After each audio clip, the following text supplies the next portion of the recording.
Good day everyone! Welcome back to my vlog. Itong araw na to ay meron tayong gaganapin. Bago nga po pala ang lahat, ito nga po pala ang kaganapan natin. Ngayong araw ay samahan niyo po kaming maligo. Big event po ito mga kanana. Kasi po lahat po ng Mosqueriola family ay nagpaplano na maliligo daw sila. Ito na nga, ay paalis na nga po kami. Ngayon ang baby namin ay nag-aaliw-aliw muna. At ang ibang kasamahan po namin ay papasakay na po sila. Kanya-kanya po kaming sasakyan ngayon. Kasi yung iba ay may sariling bangka. Doon na lang po kami magkita-kita sa papaliguan po namin. Ngayon yung ibang kasamahan namin ay umaalis na. Paandar na po yung mga bangka nila. Mag-i-enjoy po tayong lahat doon mga kananay. Ngayon kami naman ay paalis na rin kami. Tingnan nyo po yung dagat mga kananay ay sobrang linaw po ngayon. Medyo malayo-layo po yung pupuntahan natin ngayon. Siguro nasa pangatlong isla po yung dadaanan natin. Ang anak ko po ngayon ay ang pugi-pugi po pala. Kaso lang, nagtataray po sa camera. Tingnan niyo po yung kilay niya ay sobrang mataray po talaga. Puging-pugi sana. Kaso lang, yung kilay niya tumataas talaga. Pero sa totoong buhay ay maldito talaga yan. Ngayon, yung mga anak ko ay tuwang-tuwa po sila. Kasi nga po, maliligo na ulit kami. Malapit na po kaming dumating kasi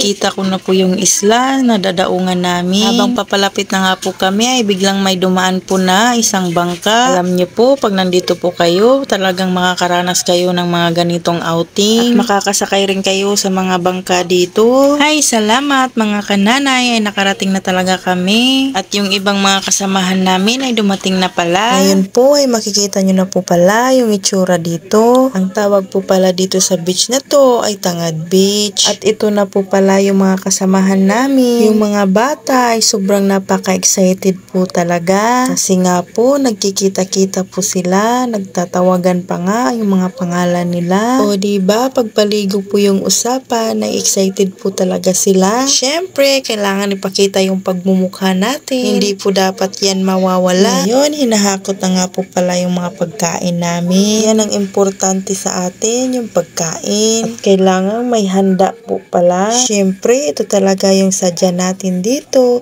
yung kakain na lang at maliligo. Kunti pa lang po kami dyan. Kasi po yung iba ay nangunguha po pala ng mga shell. At ngayon, pagdating nga po pala namin dito ay nagbabayanihan na po sila. Yung mga ibang lulutuin ay niluluto na po pala dito. Kasi nga po, maaga nga po kaming dumating dito. Ang time check po ay 8 AM. Nagpunta na kami agad dito. O diba, napaka-excited. Di halata lang. Kasi po, para magtagal kami dito. Kasi nga po, syempre, kailangan natin na mag-enjoy at mag-relax. Ngayon, pinapakain na nga po pala namin dyan yung mga bata. Kasi po, gustong-gusto na talagang maligo. At ayan na nga, yung anak ko, diba, nagtampisaw na agad. Sumunod na nga itong dalawa. Alam niyo po, nakaka-relax po talaga yung dagat mga kananay. Ngayon, pinapaliguan na nga po pala yung baby namin. At ito na nga, binibidyohan ko na. Tingnan nyo naman mga kananay, ay napakasaya po ng mga bata dito.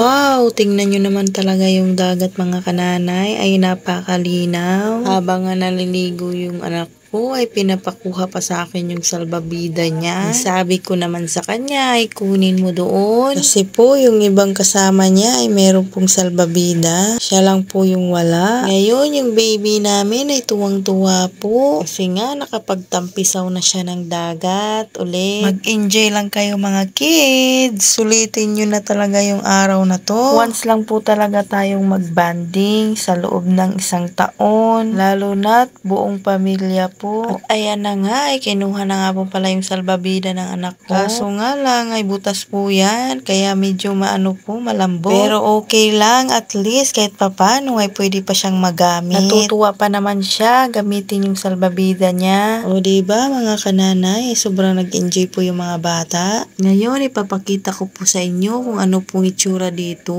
Sobrang ganda po talaga dito mga kananay. Ngayon po ay maaraw po talaga yung panahon ngayon. Napakainit, parang masusunog yung mukha mo. Ngayon po ay tapos na po pala silang magluto. Kakain na nga po pala kami mga kananay. Marami nga po pala kaming dalang pagkain dito. Sobrang napakasarap po. Tingnan nyo naman po mga kananay yung dala namin. At ngayon habang hinahantay namin yung mga kasamahan namin ay kumakain na nga po pala kami dyan. Habang nga nag-umpisa kaming kumain ay dumating na nga po pala yung ibang kasama namin. At ito na nga po pala yung dala nila mga kananay. Yan po yung shell na sinasabi ko sa inyo mga kananay. Yan po ay kinukuha nila sa ilalim ng dagat. Alam niyo po yung shell na yan parang dumidikit-dikit pa sila. Kailangan mo pang paghiwa-hiwalayin mga kananay. Yung iba pinipili nila yung dumidikit sa bato. O diba mga kananay, sobrang dami po yung mga shell na yan. Tingnan niyo po yung mga shell mga kananay. Yan po ay nahiwalay na po. At yan din po yung sinasabi ko sa inyo na dumidikit sa mga bato. At meron pa po silang dala, mga isda po. Gagawa po sila dyan ng kinilaw. Gagawin po nila yung pulutan. Kasi po pagkatapos namin kumain ay magiinom na po sila. At syempre hindi nawawala po yung tagay. Tingnan niyo po yung mga bata, hindi talaga humihiwalay sa dagat. Yung iba busy naman sa kakasayaw ng TikTok. Bago po mag-umpisa magtagay ay meron po pala ditong nagpahinga muna. Kasi nga daw masakit daw yung mga katawan niya. At ang iba po ay busy